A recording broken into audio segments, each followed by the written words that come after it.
car, first of all, because it looked pretty decent. Obviously, the upgrade package has come. It seems it's worked reasonably well. It's definitely not. It's an update, but it's not a big one. Didn't feel like it was a brand new car. Characteristics are the same. Didn't have to adapt to any changes, and we expected it.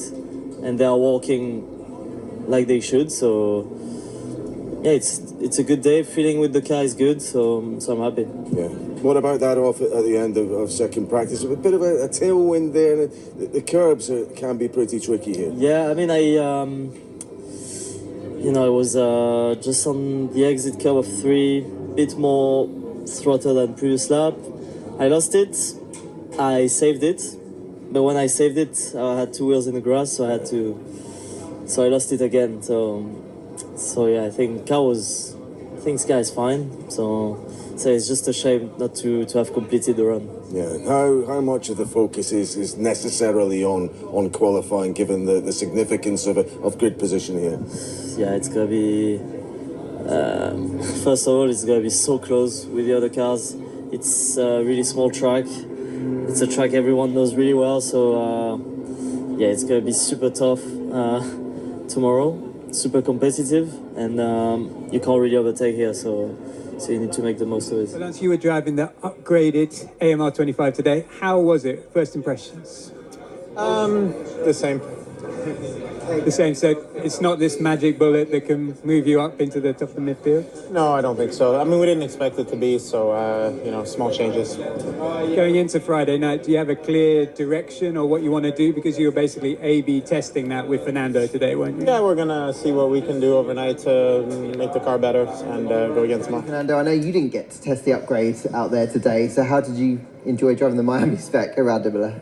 Yeah, it was obviously a day to gather some data and to help the team understand the new package. So yeah, try to do the 50% of the job on my side of the garage, try to be consistent and giving the feedback that I had on the car, and Lance his part as well. So now the team will see all the data tonight and try to figure out what are the best parts from the new package. So yeah, hopefully tomorrow we find some extra speed and let's see where we are. This is a really tricky track to get right. Obviously nice old school narrow track. Traffic was an issue out there. What did you feel like just personally in terms of the car and the control you had over it? Yeah, as you said, narrow, and traffic it's going to be always tricky around here. So tomorrow for the qualifying you need to be that extra lack as well in terms of traffic and be in a good spot on track. So yeah, hopefully we get it right tomorrow. And it's a good test for Monaco, which will be even harder. So yeah, just try to do our best and let's see. Well, Ollie, this morning it didn't look too good. The timesheets looked a lot better in the second session for you. Just talk me through how your day unfolded. Yeah, overall I think it was a positive day. We of course had a new specification of cardboard to this track. FP1 was really about finding out, how that correlated on the actual circuit and how that matched up to our figures that we had in simulations. Then we were able to extract a bit more out of the car this afternoon, and honestly I've been pretty happy so far. So yeah, hopefully we can continue like that. So did things match up data-wise then when you were kind of looking at the car? I don't know. I'm not sure yet, but my feeling was good today. I had good confidence in the areas that we appeared to have improved. So I'm pretty happy with that. And yeah, we'll see how it goes tomorrow. It's a very tight field. Do you think you can then be in the mix if you keep maximising this package to get into Q3 tomorrow? Yeah, let's see what we can do. We're still playing the trade-off between top speed and downforce level, and that's, I think, going to be the big topic of tonight. With the wind changing as well tomorrow, it will potentially change things. So let's see how it goes. Not sure how we're going to fare tomorrow, but I felt confident today, which is usually a good indicator. So hopefully tomorrow goes well. On the timesheets, the story doesn't look so good, but does that tell the whole story? How was your Friday in Imola? It was a tough Friday. There's a lot that we need to obviously figure out. After today, we struggled a lot with the front end of the car. And we spotted a few things. So yeah, we need to dig over the data tonight and see, how it is for tomorrow. But yeah, clearly something not quite, ticking, and we need to be on top of that tomorrow. Is that to do with the new upgrades the team has bought and have you got a clear direction as to what you need from the car overnight? Yes, we have a clear direction. No, it's not linked to the update. The update is supposed to do what it does and supposed to improve a little bit our performance. So yeah, we will, as I said, dig in with the team and hopefully find an answer tomorrow. Obviously, we saw the debut of the C6 tyre. Can you just give me your impressions of that tyre, how it held up? Yeah, it did seem to be okay over a lap. Obviously, nobody's really used it, I think, on the long run pace. So yeah, I think we will be learning a lot during the race, see how things goes. But at the moment, there seem to be no issues. Okay, this morning, the car, based on the timesheets, looked quick. Just talk me through the rest of the day. Yeah, well, there's always, many factors, engine mode, fuel load, all these kind of things. It's been a, decent Friday, no problems, no hiccups. Obviously just missing a bit of pace by the looks of it, if you look at the timesheets. The balance doesn't feel terrible, but I guess we're just, a bit shy on load maybe. Don't know, I have to look, where exactly all the lap time is, but in general, it's fine margins and a very compact field here in this, compact and short track. You got a chance to run that C6 tyre. How good is it, do you think you're going to be for a quali run on that rubber? Yeah, I think it's all right over one lap. I saw though, I think Fernando did his fastest now on the medium, which was last year's softest. So yeah, I think it's going to be maybe interesting if people do something different. But tire location wise, there's actually not that much opportunity. And I know you said you're missing just a little bit of pace relative to the others. Is it going to take something a bit special then to get into the fight, do you think? I think so, yeah. We need a bit of a special bullet to find something overnight. Like I said, not much, but it's just that little bit of lap time that we're missing at the moment. Hey Gabby, well obviously I felt for you just right at the end of this morning when you went off track, but you kind of collected things back up obviously in the afternoon. Just how happy with the way the day ended at least? Yeah, I was ashamed this morning to end up like that. It was going very smooth that session. Yeah, just trying to find the limit of the car in the long run, trying to keep up with a good pace and understanding the limits, and I end up catching a little snap there that in this track, as I said, I think before starting this race weekend, it doesn't accept much mistakes, and the snap I had, I tried to correct it. I managed to correct it, but was a bit too late, and then luckily managed to crash with the car straight, so just a small damage in the front wing, and that's it, and I could run in FP2 clean and nice. Alex, for a lot of those practice sessions today, the Williams did look almost at the level of performance it had in Miami, so you're pretty satisfied? Yeah, not bad. I think we're struggling a little bit with the softer compound of tyres, so the C6, obviously it's quite new, it is new this year, and it takes a little bit of learning, so we need to learn it a bit more.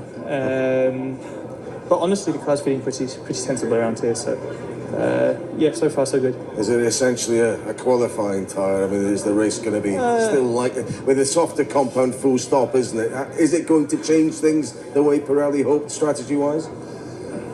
I don't think so. I don't think so, no.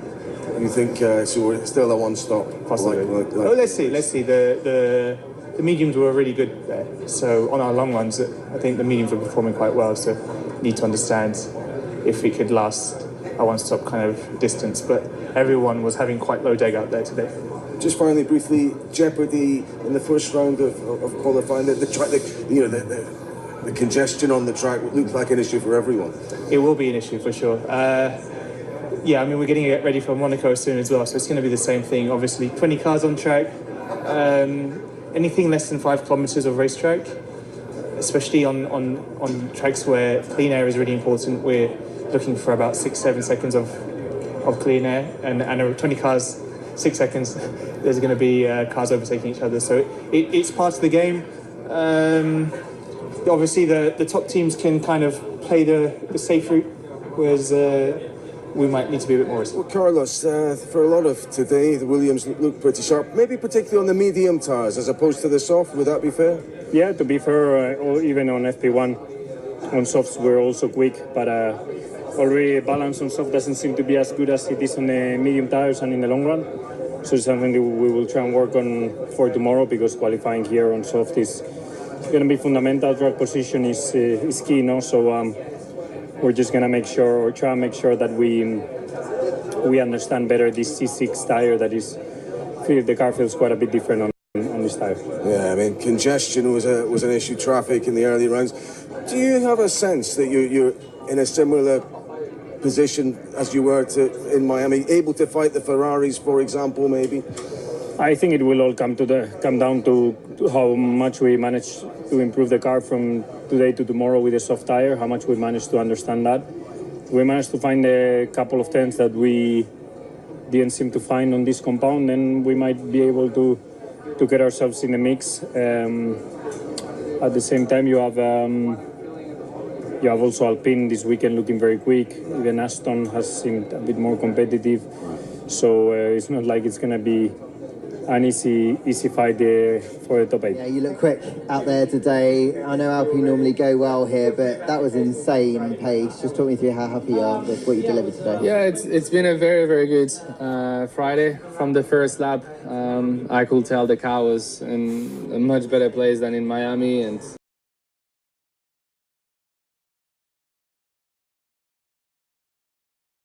I'm glad we managed to answer some of the question mark we had after the last race. So very pleased with the feeling in the car. Car reacts the way I want. I'm really able to be at the limit and push it to the maximum. So it's a nice feeling. The performance is there. Obviously, we know from Friday to Saturday others usually keep a bit more in their pocket, but I think it's quite fair to say it's probably been the best Friday so far this year. And FP1 was not the smoothest session for you. Unfortunately, an animal, was it a hair across the track? Just talk me through what happened there. Yeah, very sadly, there was I couldn't tell if it was a small cat or a big rabbit, and turned out that it was a big rabbit just jumping across the track. And I could not avoid it, so I had quite a big impact on the front wing, which, unfortunately, that was it for the rabbit, and also broke the front wing. Was not ideal, but not the end of the session we wanted. Was there a lot of damage then? And great work by the team then to rebuild for FP2 and for you to still feel comfortable with the car? I must say it's quite unfortunate because obviously we always try to look after our parts and do the best job we can. So when such things happen, it's not great, but quite a bit of damage on the front wing and the floor that some of it the guys managed to do a great work and repair, but I think we would have all done without it. So just taking a look at the weekend, I know it's only Friday and I know others will catch up, but do you feel like you're really in the mix this weekend to fight for decent points? I think for Q3, yes.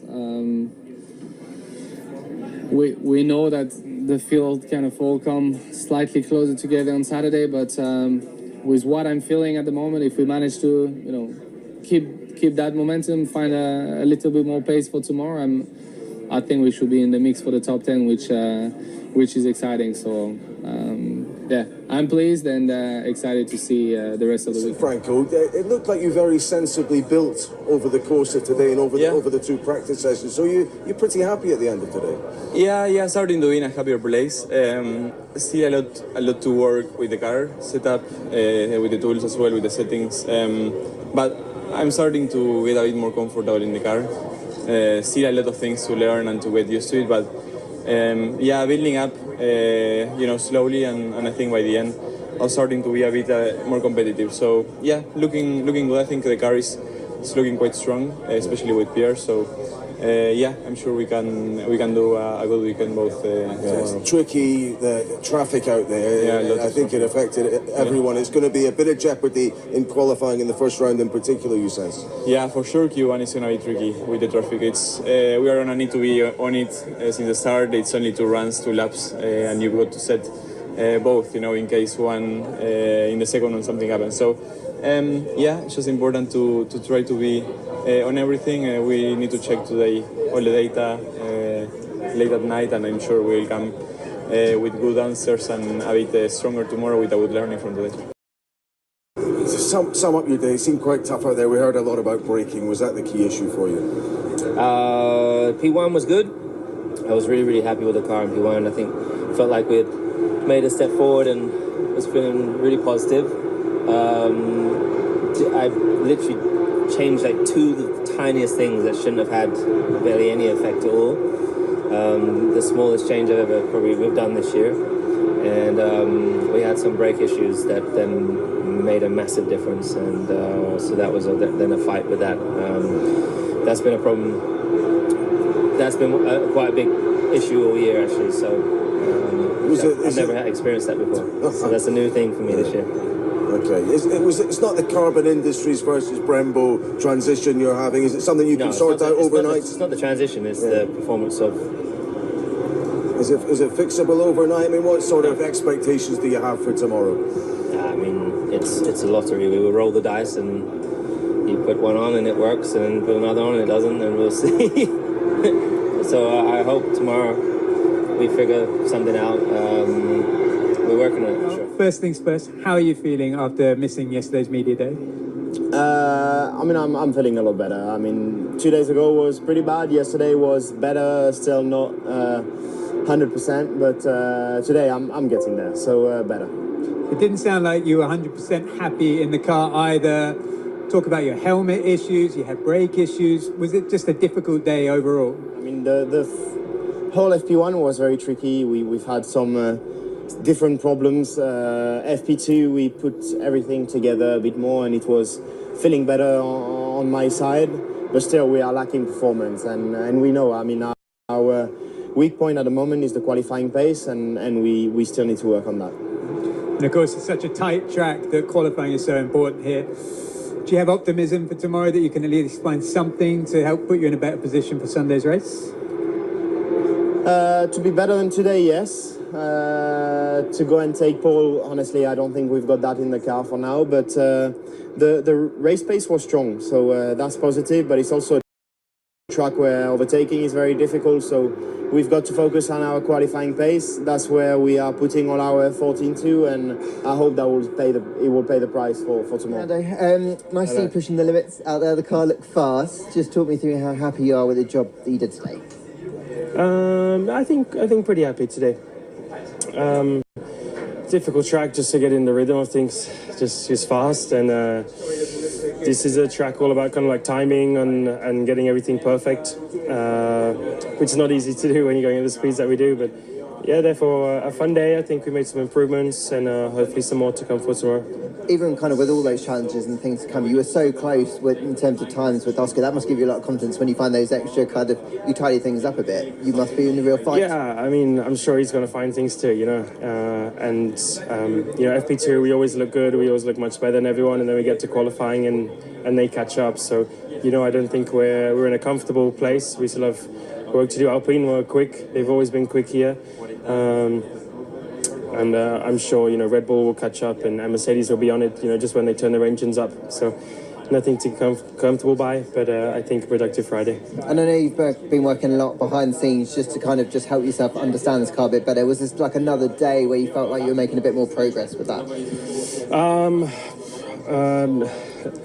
Difficult to say. It's a longer project. It's not as simple as just finding things in a day. It just is. It takes longer than that.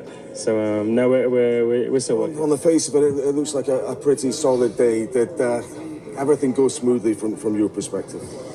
Reasonably, yes. I think there's still some things we want to try and work on and improve. You know, this wouldn't be the first Friday where we've looked strong and then everyone's found a bit more going into qualifying. So I think we still want to find a bit more. But everything's gone pretty smoothly. You know, the car's feeling decent. Still a few more things to tweak, but all in all, not bad. Do you think it's between yourself and Lando, and is it going to be pretty vital Saturday in terms of the ultimate outcome on Sunday? Yes, I mean, Saturday's been very important pretty much everywhere this year. I think Imola is, you know, regardless of what the rest of this year's looked like, Imola is a place where qualifying means a lot, and that is going to be important, but at the moment, I don't think it's just Lando and I. I think there's a few others that will join us in the fight tomorrow. So we've got to keep our heads down and try and find a bit more. Did you find a way with the car? Did it improve over the course of the day? We tried a lot of bit. Some worked a bit better than others, but yeah, overall, not fast enough at the moment. Yeah, I mean, obviously qualifying is going to be very important here. We've got the new tyre. level of confidence that you can threaten the top positions? At the moment, not very high. Yeah, we definitely need a bit more work to just get a better true corner balance, to go faster. I think it's the same in the long runs. I mean, I got overtaken by the McLaren, so that says enough, right? They pull away. But even then, compared to other teams around us, I think at the moment it's it was a bit tough today. Friday done in Imola. How was it for you out there with the upgraded car? That's all right. It's not obviously top 5, top 3, so still lots of work to do.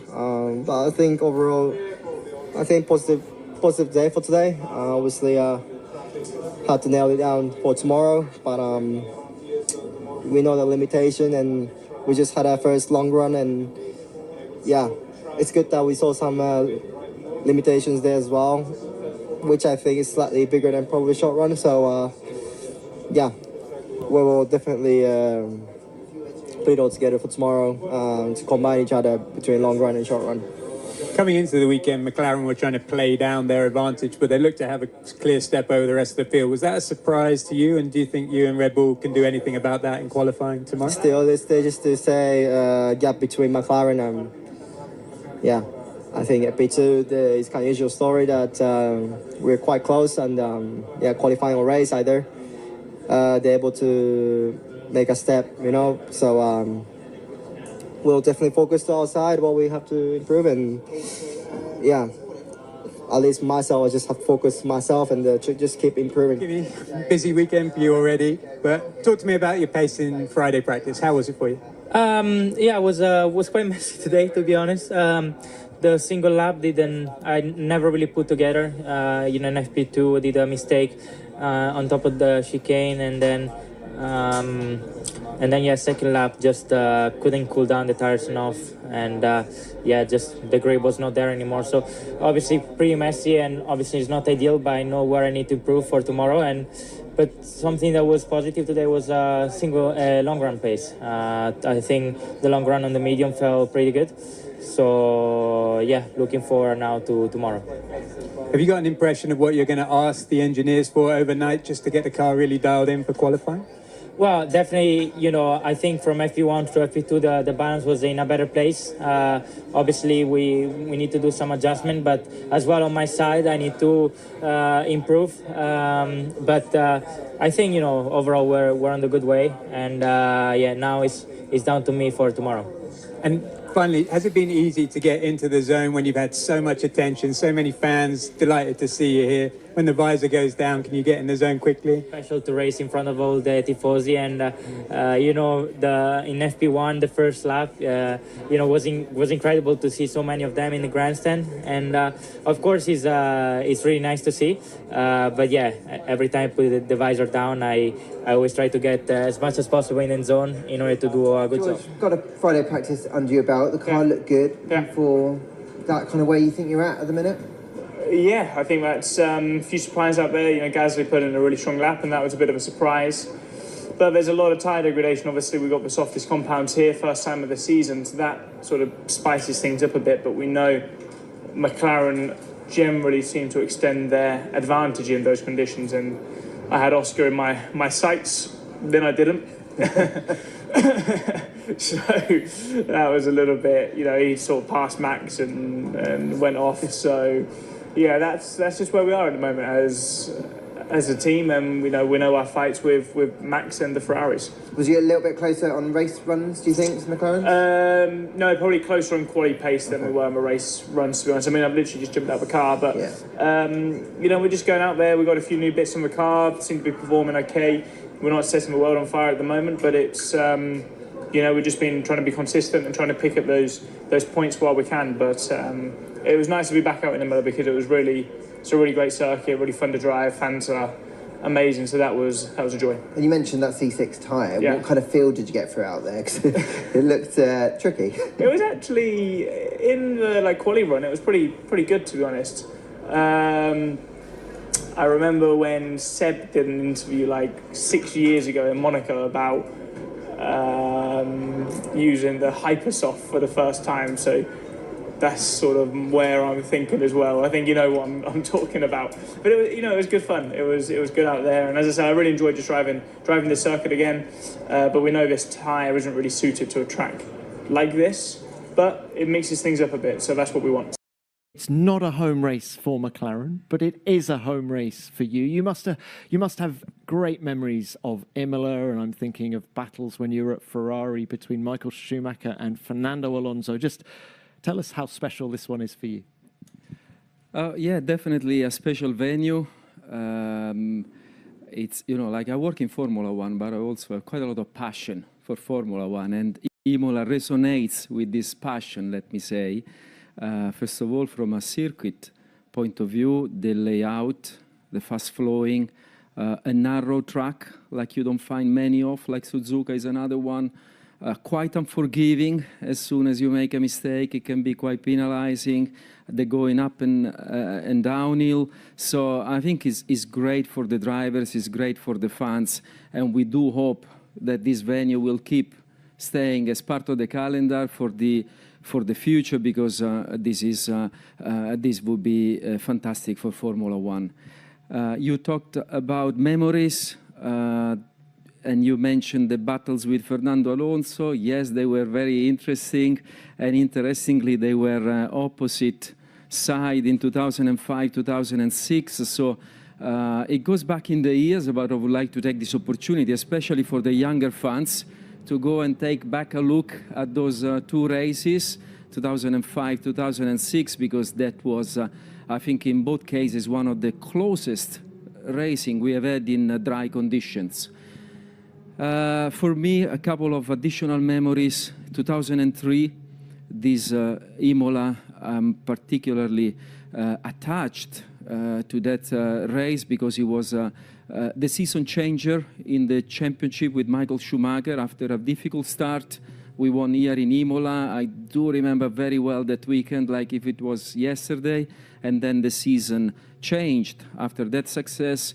And the final one is the winter testing of 2004. At the time, you could still take two cars of different seasons, and we had the 2003 and 2004 car here in Imola, and they were going around at the same time, one driven by Michael and one driven by Rubens, and we realized that we had a super car in hand for 2004, because the lap time and the consistency of that car was great. So a lot attached to this circuit, definitely from me. I would like to take advantage, if you allow me, and hopefully I'm not abusing of my time, as we talked about memories, to pay tribute to Fabrizio Borra. Fabrizio, I got to know him as Fernando Alonso's physio in 2010. Since then, we have shared a journey in Formula One. Has always been, since then, a great friend to me. Fabrizio was a person of dedication and generosity, a person that applied this dedication and generosity to the people, but also to the subject that he was the expert on. For me, I remember all the chats with Fabrizio. I learned a lot from him. He's been not only the physio and the reference for Fernando Alonso, but also Gianmarco Tamberi, a gold medal in high jump, and Marco Pantani in cycling, just to say the versatility of this individual. So it's a big loss. We are all very sad. We are all our thoughts with the family, and definitely I want to thank you for giving me the opportunity to pay tribute to Fabrizio. Oh, thank you for those kind words. Quick performance question. Now, you talked about a supercar in the 2004 Ferrari. Clearly, the 2025 McLaren can be talked about in a similar vein. Talk to us about Miami and the dominance you had there. Do you understand why you were so far ahead? Talking about Miami, I think we are understanding the strengths of the MCL 39, which overall is a competitive car, but in some conditions I think it seems to be having a certain advantage to the rest of the field. These conditions materialize very well in Miami with the track layout, the speed range, the ambient temperatures. But we know very well that in some other kind of circuits like Saudi or Japan, it's a different story. Everything gets quite a lot tighter. So hopefully we will be able to retain this characteristic and this advantage over the course of the season. But I think this will require the car to be developed, to be upgraded, because we see that no one is waiting, no one is standing still. We see upgrades being brought trackside by our competitors. We do plan to upgrade the MCL 39 and try and if anything, possibly make the car even more suitable for a wider range of conditions and cornering speed. Okay, look, final one from me. Oscar Piastri was sat where you are yesterday. He talked about marginal gains and the improvements he's made since last year. He said he's looked in every column of performance but gave no more specifics than that. Where have you seen Oscar improve? Well, I think the most important improvement, if anything, is that Oscar has become a faster driver. I think when you are a faster driver, then you have more opportunity to process, more time to process, more bandwidth to process things. And this is true when you are in the car, and this is also true when you are outside the car. Because like the speed is there, let's process all the other marginal gains that will then, at the end of the weekend, constitute the performance that you need to have this kind of results that he is having at the moment. In addition to that, over the winter, there's been a very specific amount of work that has gone, has paid attention at different areas, has been quite holistic. And while Oscar is definitely the main one to praise for these developments, I would like to mention the team around Oscar, his engineers, and all the support from the factory with all the analysis. And even the team, Mark Webber, that works with Oscar and is definitely a great source of thoughts, insight, and identification of opportunities. So there's quite a lot of work behind this progress, but ultimately, hats off to Oscar that has been able to capitalize. Okay, thank you for that, Andre. Fred, let's come to you next. Definitely a home race. Shorter than Andre. Definitely a home race for Ferrari. Can we start with that? How much of a shot in the arm is it for the team just to see the Tifosi in their thousands? Yeah, but it's always a special one, a bit like Monza. This one is different because it's even closer to the factory. We have a lot of people of the team living in Bologna or even closer from the track, and this is a special test for sure. But at the end of the day, we have to approach the race in the same way as the others and to try to do the best job that we can. It's perhaps an extra pressure, but we have to take this as a positive, as a push more than something else. And to see all the fans and the tifosi in the grandstand, it's for sure an extra motivation. Has Lewis commented about it? Has he said, is he feeding off the support? Yeah, but even this week, you know, from the factory, that from Monday onwards, that we had people outside of the factory in front of the gates. And this is a huge push for the drivers also. They were there the morning when the drivers arrived, and they were there waiting until the evening. That it means that it's...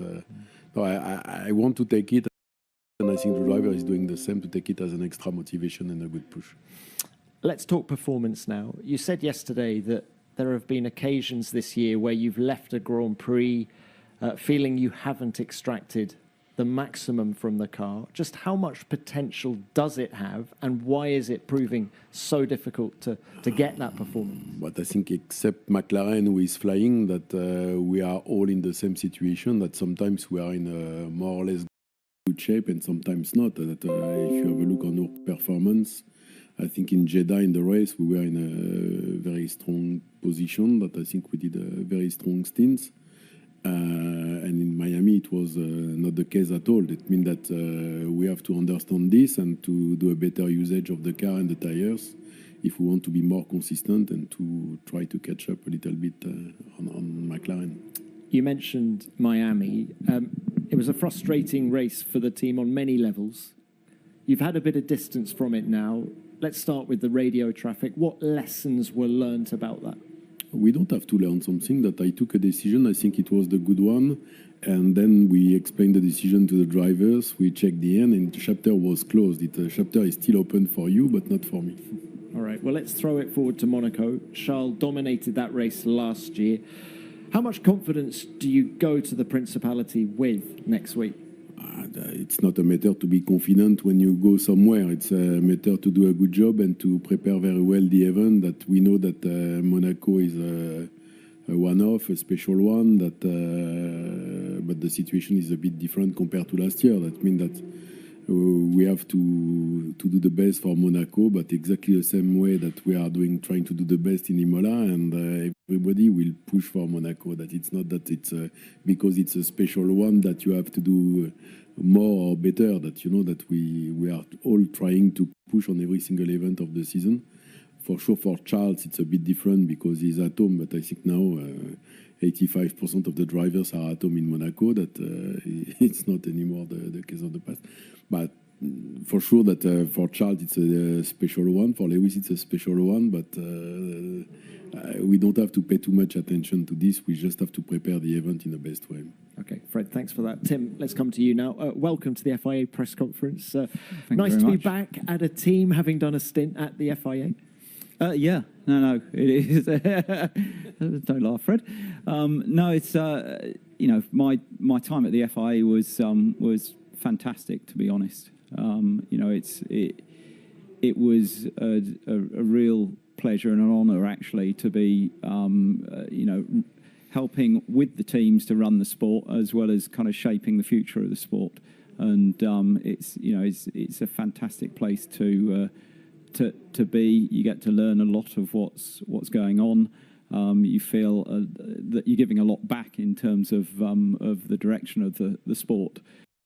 But you miss the passion and the competitiveness, and ultimately that kind of draws you back into a team. And there's nothing that actually beats, you know, being there, designing, developing a car, competing, building a team and an organisation that can work cross disciplines, cross locations in our case. So no, it's ultimately it's the excitement and the passion of when the red lights go out. There's something that you're invested in as opposed to just watching.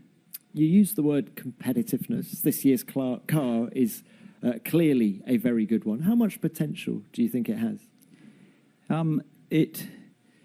Certainly we learned a lot from last year. Upgrades that worked and didn't work. Learned a lot about how we worked together, how we made those choices, what characteristics were important, and went about the 2025 car in a slightly different way.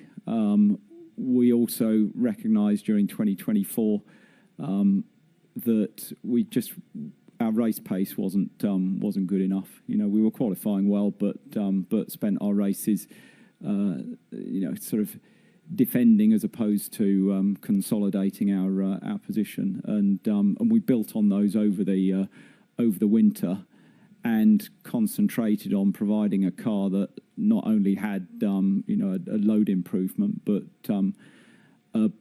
had a platform that the race engineers could access more effectively in terms of setup and controllability from the car, that allowed the drivers to get more of the operating envelope. And that in itself is not news to any Formula One team, but you have to try and get the balance of getting those characteristics right against ultimate load, and I think we learned a lot out of 2024 and early 2025, and reaped the rewards with this car. Quick one on Isaac Hadjar. You've worked with many drivers in your career. How impressed are you by what he's done so far this year? Yeah, very impressed. You know, that we've got two very young drivers. You know, two rookies. They're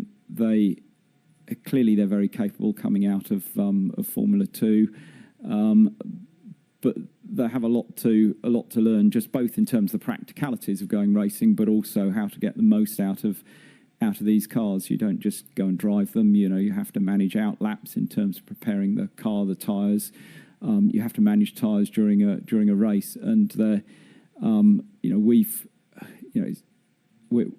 I'd like to say we're experts at training rookies, but essentially that's one of our roles here in the Red Bull family, and we take a lot of care in trying to get it right and a lot of effort into it, and Isaac has really impressed us. Right from the start, he's picked up things quickly. He's been on the case from the start, and he's been quick. So put him up against Yuki, Yuki was beginning of the season was really on it. He had a really good winter, was really focused, driving particularly well, which is obviously why he got the call up. And Isaac was there with him right from the start.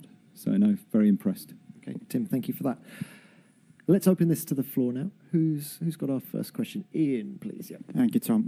Ian Parks, Racing News 365. Question for you, Andrea.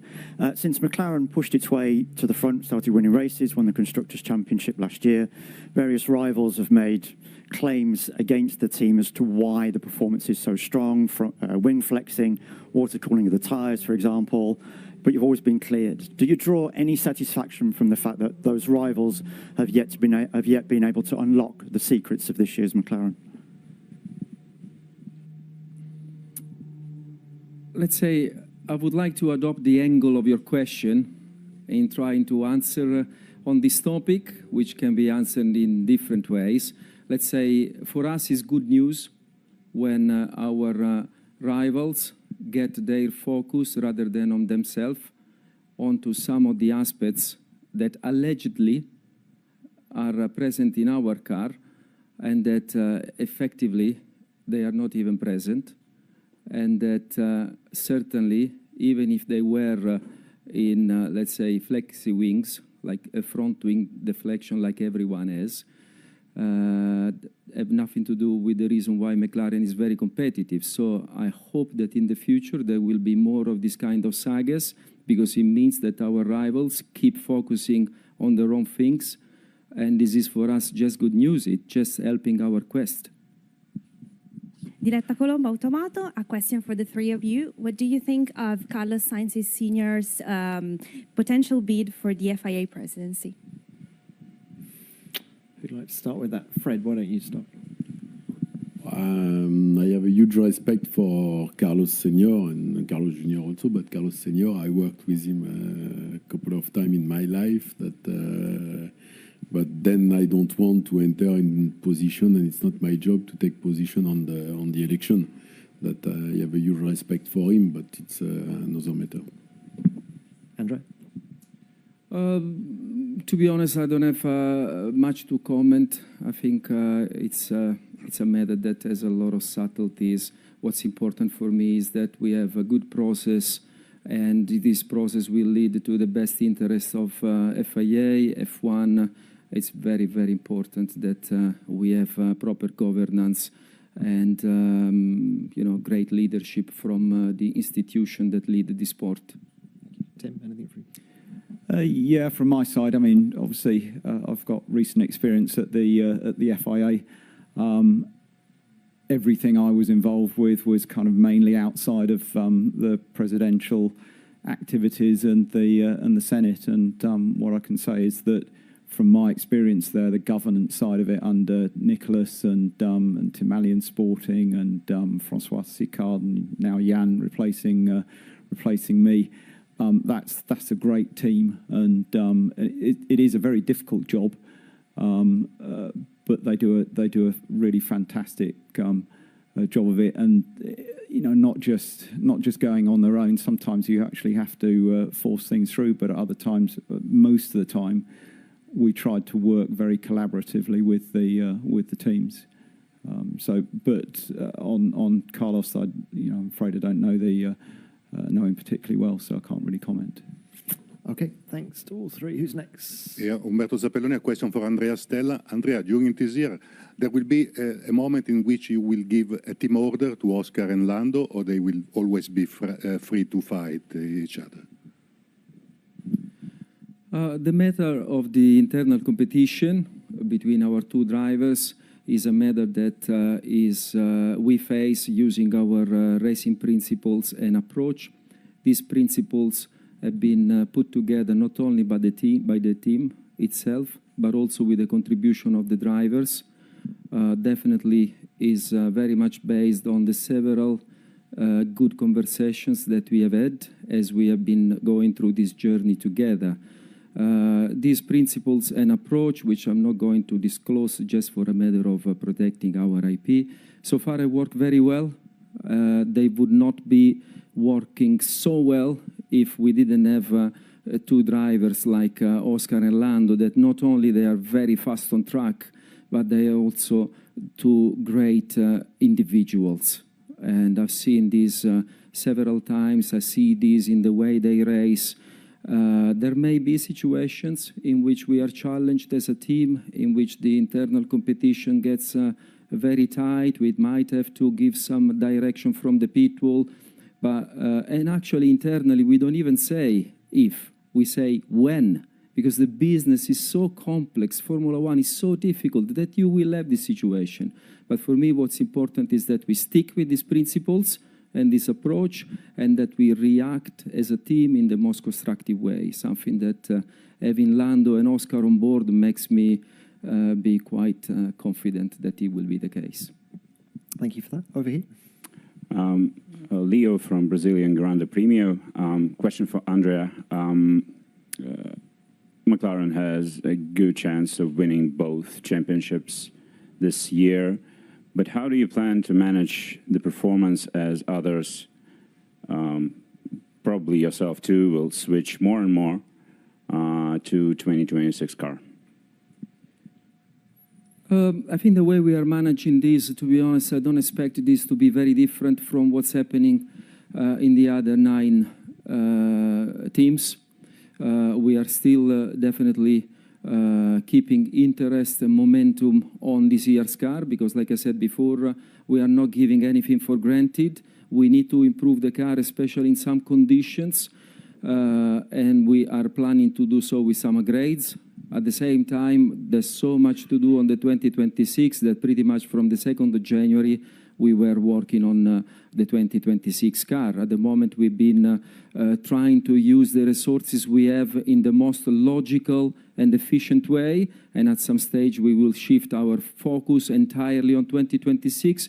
But definitely, even if the championships are in a good position, we have not given up the attention on this year's car. Thank you. Yep. Carlo Platella, Formula Passion. Andrea, you remember the 2004 test when you realized how big was the step forward compared to the previous year. Did you have a similar feeling this year in any particular situation?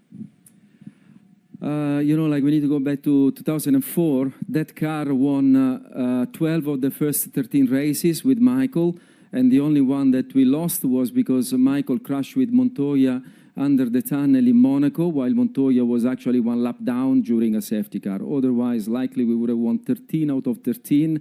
So that's a reference that I'm actually often using, even to motivate myself, like that's where we want to be.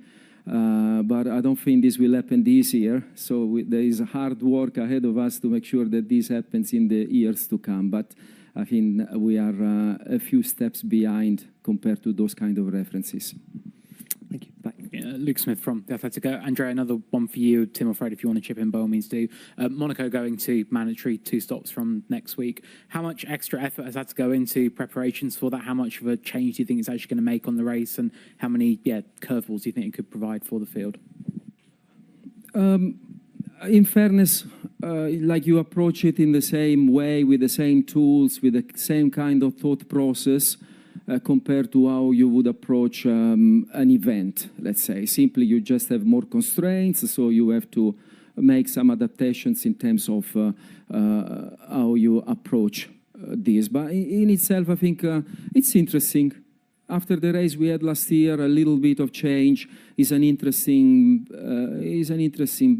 aspect. So I welcome this kind of changes. Actually, I think it will be more tricky in wet conditions.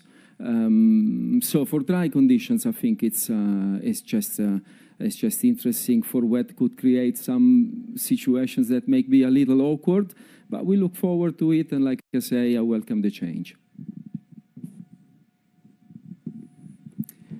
Yeah, I mean, I'd probably echo that.